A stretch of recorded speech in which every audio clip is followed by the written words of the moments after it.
Well, a very good evening, good afternoon, and good morning to you, ladies and gentlemen, and welcome to the second day of TIE Global Summit 2020. Thank you so much for joining us from across the globe. And I know one thing for sure that you all are having a wonderful time and enjoying all the sessions thoroughly. Do not forget there are many, in fact, many networking sessions, and this is a perfect platform to get all your questions cleared and, of course, to network, which is very, very important in the digital time. All right, ladies and gentlemen, without talking much here, let me go ahead now introduce our next topic, which is again very, very interesting. And it is about smart city rising startups to transform life in major cities. I think a very, very interesting topic here. So let me quickly go ahead and introduce the moderator for the same is Amit Midha. And I'm going to invite him and he's going to go ahead and invite and introduce all the panelists. So warm welcome to Mr. Amit Midha. Welcome, Great, sir. welcome to all of you, and thanks for joining us. Clearly, it's a very exciting and new topic, and we'd love to hear from you how you think about it as well. And to get things started, I just want to make sure I can set the context. As an introduction, I lead Dell's global digital city business based in Singapore, but I also have a responsibility to lead the APJ business that I run as a geo as well. So starting out with kind of talking about what smart city is and where this is going, I want to make sure I can give you some slides. So let me just quickly share the screen that I have, and then you will see what we're talking about. So hopefully you can see the slides now. So of course, it's a favorite topic of all of ours, and all of us are involved and certainly excited about what this represents. Now, many people call it smart cities, digital cities, and this has been around a topic for a decade or longer. But in the past, this has been seen as just an add-on without the outcome for the citizens, without really a good business case. But as the computing and as the sensors and as the technology has gotten in general cheaper, and the 5G around the corner, this creates a significant factors coming together, which can not only make smart cities a reality, but really create a business outcome. And the business outcome could be economic model for the city. Business outcome could be a great experience, livability, better health, better safety, and better sustainability, which is also becoming quite important. So, from a business context perspective, I hope you guys can see the slide. If one of my panelists could confirm that they can see the slides, please. We can see your slides, yes. Okay, perfect. So just setting the context from a business opportunity perspective, the next decade represents bigger spend on the new type of infrastructure than last 1,000 years. This is globally. Globally, 70% of population would live in the 4% of the landmass by 2050. So if you have that kind of switch happening where there is a significant migration, 125 million or so happening on a regular basis to larger cities, then you need a different kind of infrastructure to manage and to provide services. Now, how pandemic will change that, I think that's another topic. In the WEF, World Economic Forum, that I am in the future councils, and we're thinking about those topics and what would the revenue model be? What should the density be? But in general, we do not believe that this trend will significantly reverse, even though a lot of folks who have, wealth are moving to the second homes and more of less dense places during the pandemic. A lot of great approaches, and today we have a great example coming in from Singapore, which is whole of city. So one of the panelists will talk about, but every city has gone and defined a different priority, a different application, a different outcome that is important to them. The bottom three cities are quite interesting. They are more revolutionary versus evolutionary.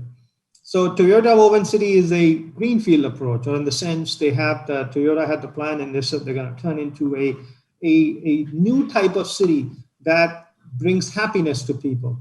City of Neom is similarly in Saudi Arabia that is creating from a greenfield approach, or there's no greens there, but from a desert perspective, they're building a brand new metropolis, call it a new Dubai.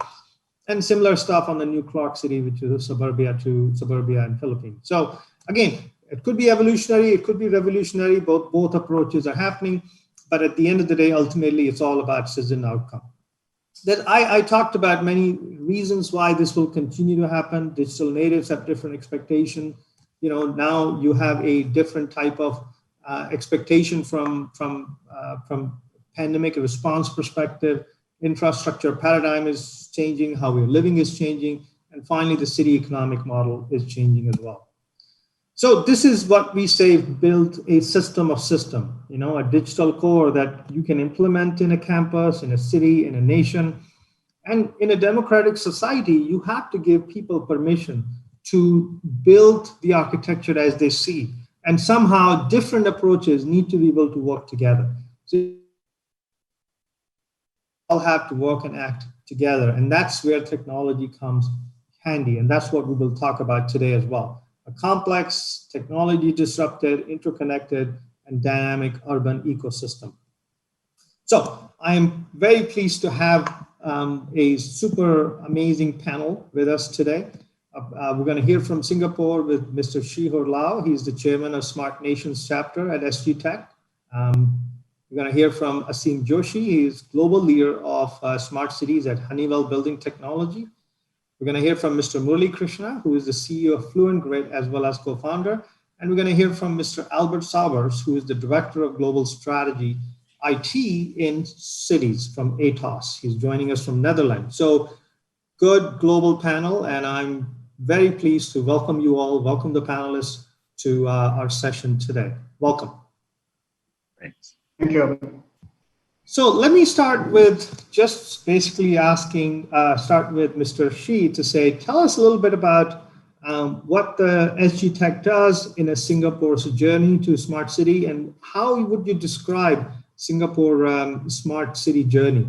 And if you could limit the answers to 3 minutes so we can get everyone through that. So with that, I'll pass it to you, Mr. Shi. Thank you, Amit. I would describe that in Singapore, the Smart Nation journey has been a journey of partnership. Sometimes in the partnership, we do have the bigger player and the smaller player. So in a way, in Singapore, the government has been taking the leadership position. So they have their national plan announced by our Prime Minister way back in 2014. So in fact, last year, there was kind of round 2 that they have announced another round of new initiatives going on. But every time when government wants to announce something, typically they'll work with the industry. And what is this industry? This is where SG Tech comes to play. So we represent the voice of our industry, especially the tech industry. There are 900 companies represented, especially including Dell. That's actually in the same chapter as the one that I'm heading for Smart Nation chapter. So we work with the government as well as even the commercial sector. So it could be the environmental services, the smart estate services. So we come together as a tripartite relationship without leaving out also the larger society as a whole. So how do we bring everybody along and not just to leave anyone else behind? So that's basically, in a nutshell, what we have in Singapore. Great, and could you just say a few seconds about yourself a little bit so people know who you are? Okay, sure. For me, I run my own company that is in data analytics space. So we have done traffic analytics. Now we are doing some smart parking solution. So, but the key is that we want to be in an alliance, an ecosystem, so they can provide a total solution. And that's why, as a member of SG Tech, we can all come together to build this kind of integrated solution. So that's basically what we do. Great, excellent. So, Mr. Joshi, I will take the next question to you. So if you can tell me how the approach of building standards and how the approach of working with industry standard bodies like World Economic Forum and others, and saying that the new areas like smart cities, how are you working as Honeywell and yourself to make the standard established so we don't have to do a lot of trials in different places at different time? And also tell everyone a little bit about yourself, please. Sure, thank you. So I'll introduce myself first. I'm Asim Joshi. I lead Honeywell's Smart City business globally. Now, Honeywell, as many of you may know, is a Fortune 100 technology company based in the US. And we have a long legacy in automation and controls. We're known for the work we've done in plants and buildings, but we've also, over a number of years, been doing a lot of work in urban settings, primarily in the field of sustainability, especially in the West, as well as safety and security in other parts of the world. Now, to your question, Amit, smart cities as a term has been in existence, depending on who you ask, for about 15, maybe 20 years. And it's really only accelerated now. You compare that with buildings or plants or some of the other more mature industries, you've got 20, 30, 40, or even longer years of learning and experience that one can build off. Now, because smart cities is so new and because it is so broad in its scope and definition, it is naturally leading to a whole range of solutions that are being developed. I mean, we work in India, the Middle East, the US, also in Southeast Asia, and we see a really wide range of solutions being developed. That's natural, that's healthy, because over time, these will start gravitating towards ones that are proven to be good and replicable. But I think the industry also needs to be part of making that journey towards standards, because that once standards are established, we know that can ensure interoperability, ensure some sort of assurance for companies that are investing in developing technology, that the technology does not become obsolete or because it doesn't adhere to the standard, etc. Now, a number of industry bodies, standards associations, national ministries are working on establishing standards, guidelines, and policies. I think this is going to be a journey. It's not something that will be addressed in a year or two, but I think it is really important to see what kind of work is going on. And you mentioned the World Economic Forum and that you're a part of it. Honeywell is also happy to be a contributor to that effort, where a number of guidelines and policies are being developed for cities to take into account as they deploy their smart city programs. So the idea here is that it's going to be an advisory set of policies, and these are developed not by one country or by one stakeholder, but it really is a whole collection of academia, tech players, universities, governments, etc., who are contributing towards developing this. And so as these policies come out, we will see that there are standards that people start developing. And I expect as over time, you'll start seeing commonality in systems across the world. Great. Could you say a few seconds about yourself as well? Yeah, sure. So I lead the smart city business of Honeywell. Prior to this, I've spent about 6 years running various businesses of Honeywell in India, as well as a company called Eaton. Spent much of my time in the US prior to that in India. So very happy to be a part of the smart city journey, because I think it's a fascinating space to be in. It's a massive problem for the world to solve. I think you quoted some of the statistics in your introduction. And so being part of solving something that is very relevant is exciting to be doing. Great, excellent. So Mr. Albert Saber, so could you have a point of view that the platform approach is needed to solving the problems that smart city represents, because it's a very complex, interconnected, dynamic problem. So tell us a little bit more about what makes you come to that conclusion, and what's your point of view on this, as well as tell everybody a little bit about yourself as well. Thank you, Amit. So yeah, I started in this, let's call it market or industry, some 11 years ago. And focus for everybody was on smart solutions, verticals, something with parking, something with energy. But the true global challenge we have to solve them in cities, meaning we have to find a way to collaborate, and was already pointed out, but the true collaboration in what was sometimes called as the quadruple helix is not just us as enterprises or the researchers, it's also embracing the citizens, meaning we need to support more local initiatives where all the city technology comes together. And here's where the platform of platforms approach is so very important. A city should be able to build an open ecosystem of partners, whether it's on lighting, on traffic, mobility as a service providers. They all have their own environment and technology to come to. That's their business. but the city needs to take, and we call it sometimes minimal interoperability mechanisms as a standard way of connecting to these providers of services and connect to the data, because there should be one element of truth for the city.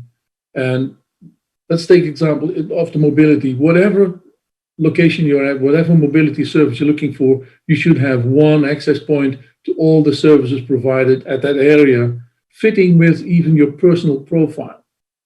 And that doesn't mean you have to publish a profile at risk of intruding people, having your privacy intruded. Your mobile device is part of the whole network. So that carries data you want to secure, and you can use it to access the data published by the city. So the platform approach comes to with some dedicated needs on standards already addressed, open standards for accessibility, open exchange, minimal interoperability mechanisms. So when we started this endeavor 11 years ago, we started with the British Standard Institute.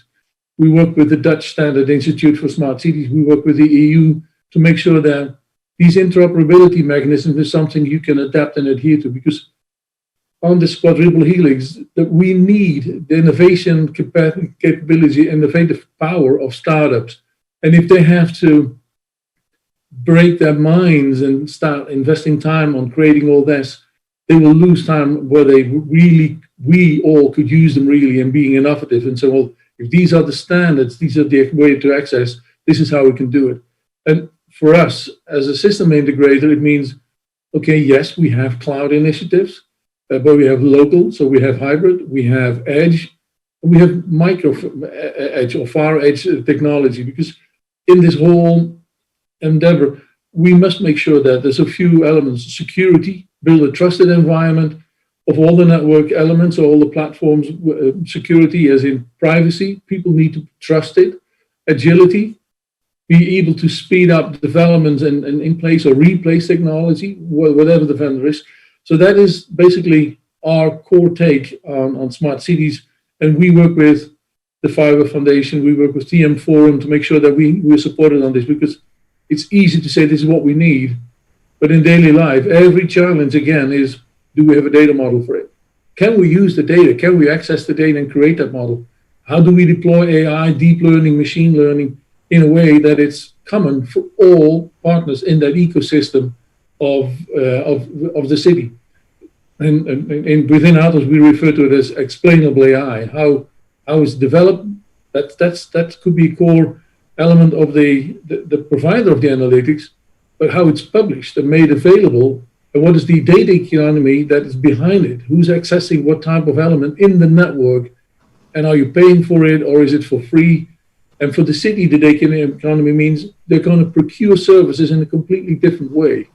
Instead of, I sometimes have this discussion where people think the data economy is selling access to data.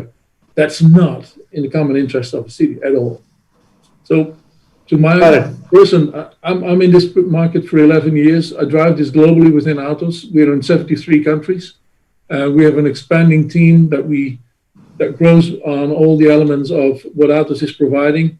And we're proud that IDC a month ago published and launched our IDC Marketscape on smart cities.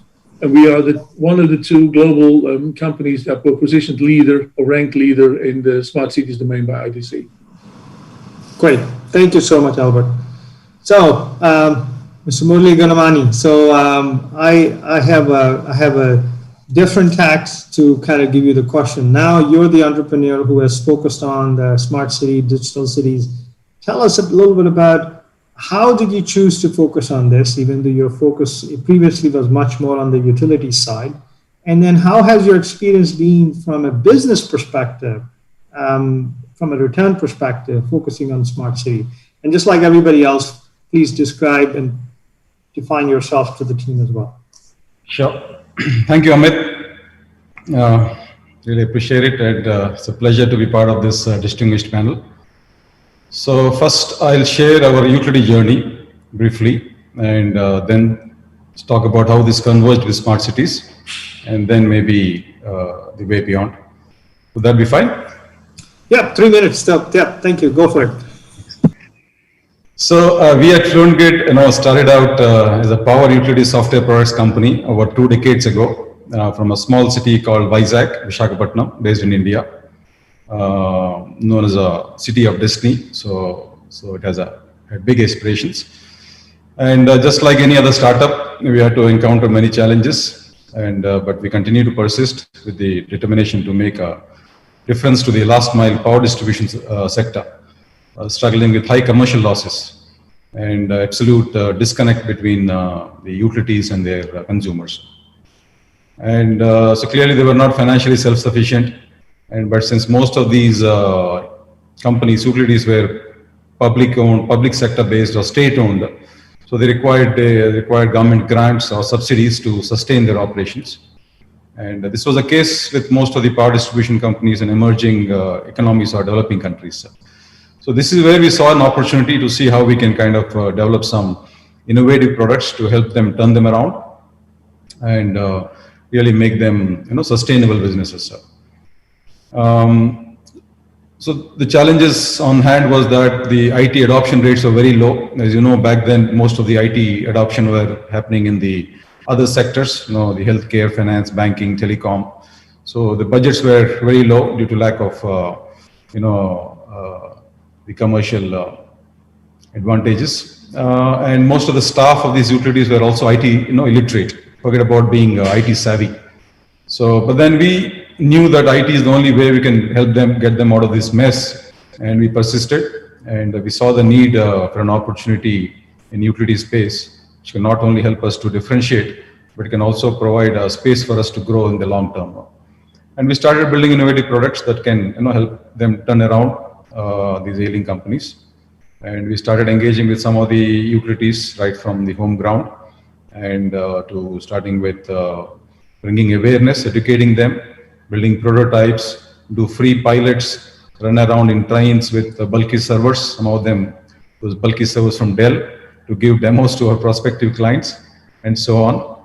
And finally, here we are. So today, our billing and customer care products, FluentGrid CIS, serves around over 70 plus million power consumers across the world, with a presence in almost 10 plus countries, and one of the largest such deployments catering to 20 plus million consumers. And therefore, of course, we extended our offerings to smart metering, the FluentGrid AMI, and as you know, smart metering results in huge data that can be leveraged to improve operational efficiency, bring down cost of power procurement, allow more choices to consumers, and numerous other benefits, of course. And then derive actionable intelligence out of this data by capturing events, alerts, and converting them to incidents. To present it to decision makers to initiate actions as per the standard operating procedures, and closing the loop by recording lessons and the best practices. And this is how the Actelligence platform was born. And Actelligence is the backbone of our command and control center offering for smart cities, which integrates data from various city domains and extracts actionable intelligence to be acted upon from a centralized city operation center. And even our billing, customer care, and asset management and smart metering products that we have built for utilities are being used to serve multiple utility needs in the city. After all, the fluent flow of utility services is what is the need of smart cities. So this is how the convergence of our utility journey with the smart city happened, and probably I'll speak next opportunity. Thank you. Please tell a little bit about yourself, 30 seconds. Yeah, I'm the founder, CEO of the company, and I founded the company in 1998. So we are around 22 years old now, and we have a global development R&D headquarters is in Visakhapatnam, from where we started out our journey. And we have operations in a couple of other cities in India. Singapore, we just recently incorporated an entity, and outside we have entity in the US and the Middle East. So, Great. Thank you. Excellent.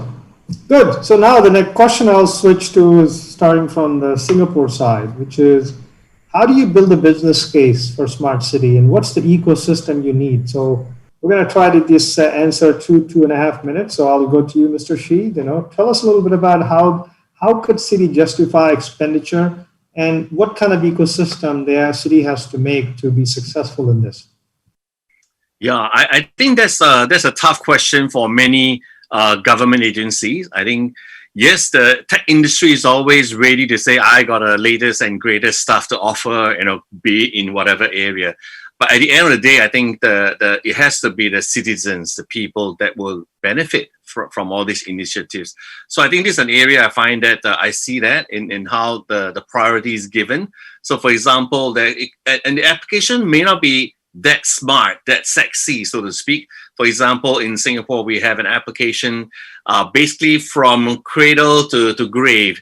The moment the kid is born, in Singapore, if you give birth here, you get bonus for babies. And guess what? You don't have to do anything. Just kind of like go to a website and say, okay, I agree. And then actually give them your account number and then you put the money in there. So to take care of, different stages in life. You get married, it's pretty straightforward. And even you need to write a will, you don't have to pay expensive money. There's a will repository that you can put in. So basically, they look at a citizen, the people's lifespan. And of course, during COVID period, there are application tracking dongles for people to bring with them if they want that. If not, you can still use an app and all that. There is temperature sensors and all these things. So I think that there's always the need to really address the needs of the people, of course, also of the businesses. So for example, e-payment is made to be very easy. Yes, the consumer do the e-payment. How about corporates? Can corporate also have e-payment? So similarly, they enable their ability. We call it pay now corporate. So you can pay each other by just scanning a QR code using your corporate accounts. So of course, to do that, you need to also have an infrastructure in place. Very similar to what Albert was talking about, there is a platform approach. So for example, there is a common national identity system. So all these banking applications, whatever, getting government grants, and all these are based on the same underlying architecture, the same system. So you get the guarantee of the consistency of the performance and the security of the performance. So for example, the latest application being launched, now you have one single place, log in with your SingPass, we call that's your identity. And you can see all your bank statements, regardless which bank you put in, as well as your Central Provident Fund. Now, it's actually very scary, right? So that will be the prime target for all hackers. So yes, if you don't have a proper system in place, infrastructure, platform, that would be a very dangerous thing to do. But well, here we have it in Singapore now. Right. Thank you. Thank you for sharing. Mr. Joshi, could you share your view on this, the approach of business model and ecosystem that city needs to have? As you have seen implementation done in many places, tell us a little bit about how you see it, because that seems to be the big topic that many people are questioning at the moment. Yeah, no, you're absolutely right, Amit. I think the question about ROI and what do I get for the millions of dollars that we spend is certainly a relevant one, and it's being asked in a number of places. Look, I think the way I'll talk from my experience. I think I've seen a lot of projects in India which have been driven in many ways top down by the Smart City mission, and compare them with some of the projects that we see in the West, primarily in North America is what I have exposure to, but also to some extent in Europe. I think the question of ROI has to be answered at multiple levels. There's the first one, which is absolutely pure sort of Excel sheet driven calculations on saying, hey, if I put a smart traffic system at the busiest intersection, I save 10 minutes and translate that into a dollars and cents number. That's fairly easy. One can debate the numbers, but that's fairly easy to do. I think the ones that really, and you can do the same thing for various applications, for parking, for bus rapid transit systems, etc. I think the question really comes about how do you put a value to the brand improvement of the city, to the convenience for the city, etc. And that's where I think a lot of debate has to be had, because I think specific to tracks is easy to some extent. Assessing the cost savings is fairly easy, but what's the overall benefit? How does 2 + 2 not equal to 4, but 2 + 2 equal to 20? That really becomes a question to answer. I think we're starting to see some models come up in cities where people are trying to answer that question in a holistic manner. And I feel that a new trend that we are seeing will actually accelerate us towards that. And I'm talking about smart communities here. So while we've been talking about smart cities, which are typically government driven, I'm also seeing a trend towards smarter communities. These are smaller, typically developers building a mixed use community. And naturally, when a developer comes in, there's a lot more focus on ROI and payback. And that's where I see the acceleration towards business model. In fact, Honeywell has just completed a phase 1 study for such a project where we've focused purely on ROI. Before we talk about actual implementation, we've focused on ROI.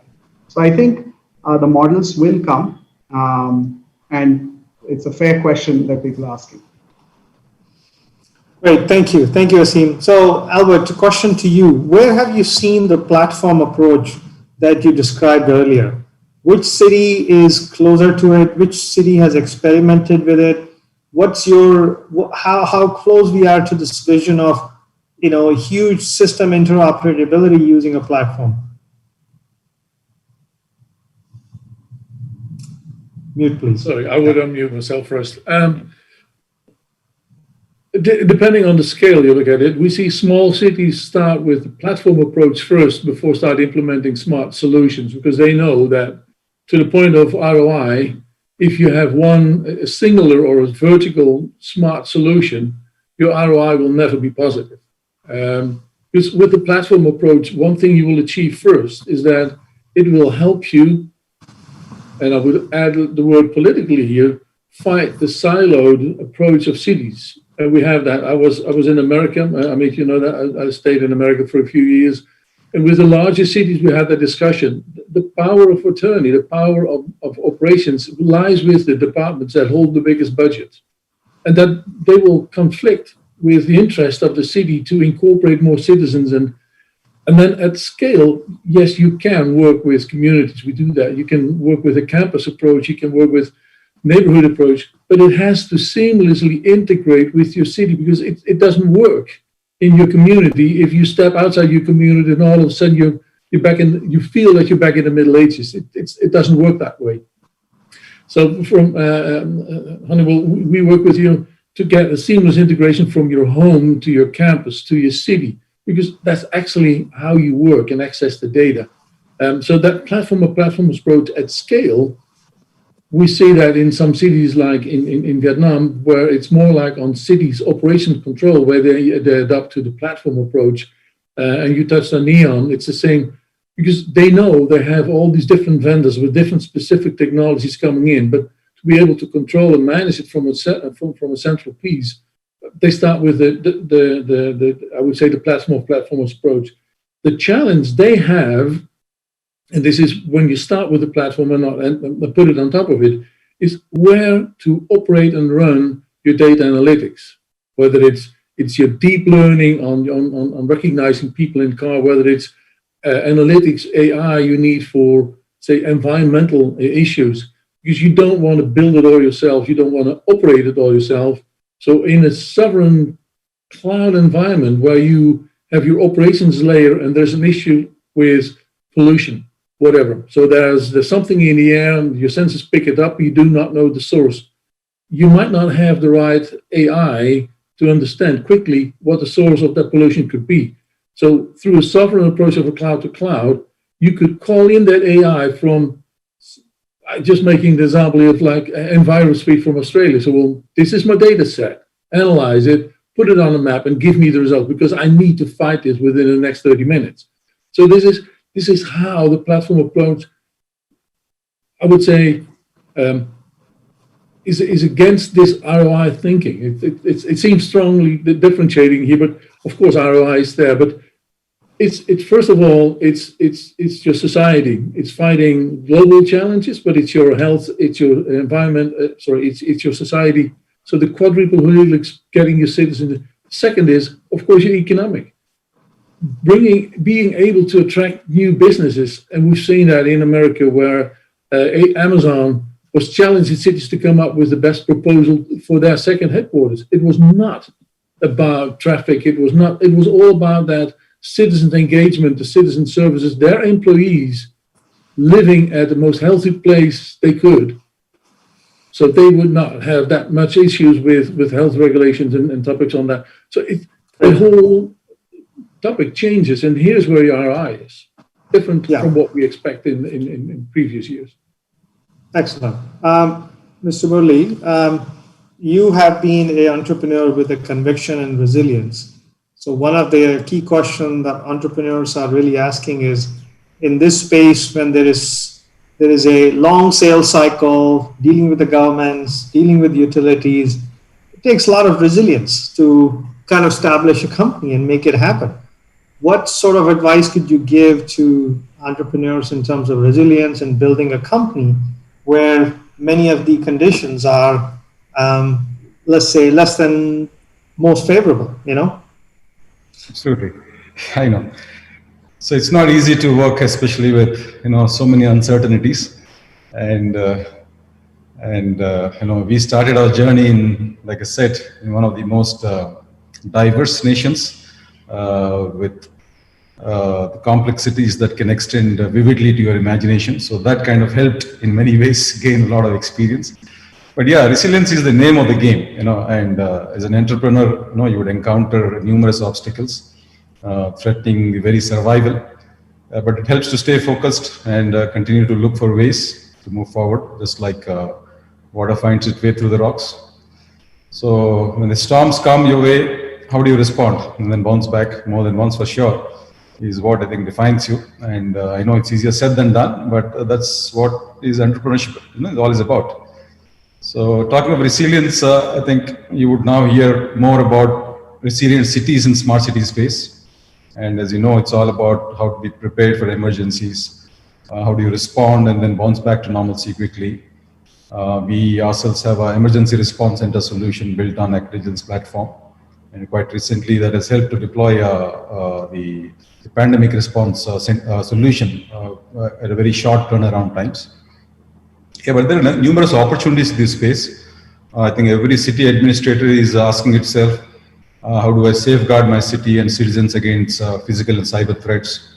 And this is a vast area that needs young and brilliant minds to come together and find solutions using cutting-edge technologies like AI, IoT, digital twins, and so on.